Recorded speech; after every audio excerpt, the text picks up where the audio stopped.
मच्छरों के प्रकोप के संबंध में शिकायत पत्र लिखना हो तो किसे लिखेंगे? तो माननीय स्वास्थ्य अधिकारी को लिखा जाता है यह।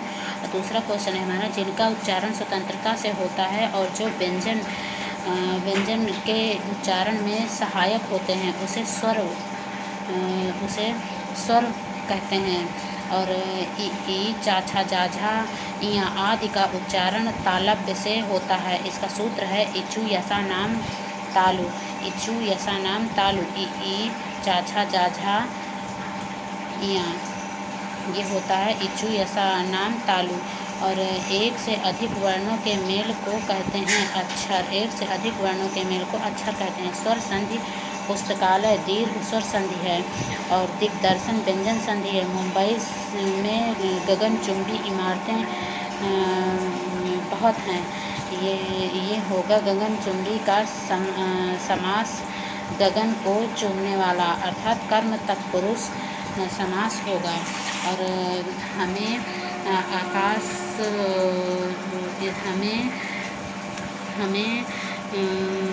अपशब्द नहीं बोलना चाहिए। अपशब्द भाववाचक संज्ञा है। और नीति प्रेम घृणा आदत भाव संज्ञा होते हैं। और अफसोस मैं नहीं जा सका, अफसोस शोक सूचक अव्यय है, इसलिए यह विस्मयादि बोधक वाक्य है। और शुद्ध शब्द है कुक्कुर कुष्ठ अंधकार उल्लास तद्भव आलस है। और अर्ध तत्सम शब्द दही है। अर्ध तत्सम शब्द दही है।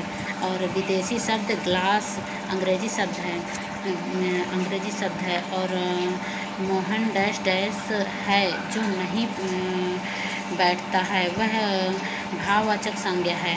जैसे संज्ञा को पहचानिए अनुशासन भाववाचक संज्ञा है। और आप की सब राह देख रहे हैं मध्यम पुरुष वाचक सर्वनाम है। और जब वाक्य में ना हो तो निजवाचक सर्वनाम होगा। और जब वाक्य में ना हो तो निजवाचक सर्वनाम होगा, मतलब नहीं का नहीं हो। तो जैसे कि आपकी सब राह नहीं देखते, तो वहाँ पर निजवाचक सर्वनाम होगा। और विशेष नैतिक कर्तव्य विशेषण है नैतिक और कर्तव्य, उसे धीरे धीरे लिखने की आदत है। क्रिया विशेषण रेखांकित वर्ण क्रिया विशेषण है। वह पढ़ता है लेकिन बात भी बहुत करता है। में रेखांकित शब्द में व्याकरण की दृष्टि से रेखांकित शब्द को पहचानिए। वह समुच्चय बोधक अव्यय है। रविवार है, वह घर पर ही रहेगा। में ही एक प्रकार का निपात है। निपात काश ही जी मत ना गरीब तरकीबन, ये सब निपात कहे जाते हैं। आकाश में चंद्रमा चमक रहा है। व्योम गगन नभ आम रसाल और पिकबंधु सहकार आमसर पर्याय हैं। और संतोष का विलोम होगा असंतोष। सही जोड़े बनाइए। धरा और पृथ्वी दूसरों की बातों में दखल देना, हस्तक्षेप करना होता है। मुंबई के निकट पूना है, संबंध सूचक शब्द है। माता पिता अपने बच्चों के लिए कड़ी मेहनत करते हैं, पर सर्व यह विभक्त चिन्ह भी इसी को कहते हैं। और सही जोड़ा बनाइए। घोड़ा घोड़े, सखी सखियाँ, लता लताएँ, किताब किताबें, ये सही जोड़े हैं। जिस वाक्य में कर्म के अनुसार क्रिया में परिवर्तन होता है उस वाक्य को कर्मवाच्य कहते हैं।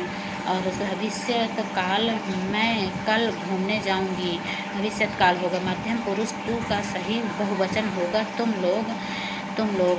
और एक वचन तू होगा, बहुवचन तुम होगा। अच्छा, और 29वां क्वेश्चन है, जिस वाक्य में इसलिए और क्योंकि लेकिन परंतु आदि समुच्चय बोधक शब्द जुड़ते हैं उसे वाक्य को संयुक्त वाक्य कहते हैं। उस वाक्य को संयुक्त वाक्य कहते हैं। बच्चे खेल रहे हैं, अर्थ के आधार पर वाक्य का प्रकार बताइए। तुम विधानवाचक वाक्य है। तुमको मुझे पढ़ाना है। अशुद्ध अंश को पहचानिए। तुमको अशुद्ध वाक्य। किसी पद उपवाक्य आदि की विशेषता दिखाने के लिए शब्द के नीचे एक रेखा खींचते हैं, उसे कहते हैं अधोरेखा चिन्ह। अधोरेखा चिन्ह। उसने तो मेरी आँखें खोल दी। रेखांकित चिन्ह आँखें हैं का अर्थ क्या होगा? भ्रम को दूर करना।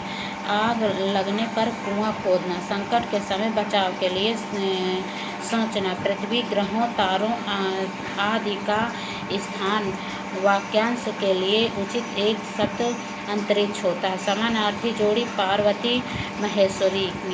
समानार्थी जोड़ी पार्वती और महेश्वरी ये समानार्थी जोड़ी है। पृथ्वी हिंदी क्षेत्र में, पूर्वी हिंदी क्षेत्र में बोली जाती है। आबाछा ट्रिक है ये। आबाछा अवधी, बघेली और Chhattisgarhi.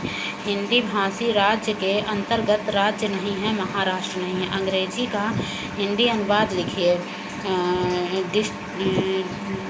Disaster of environment is the biggest problem.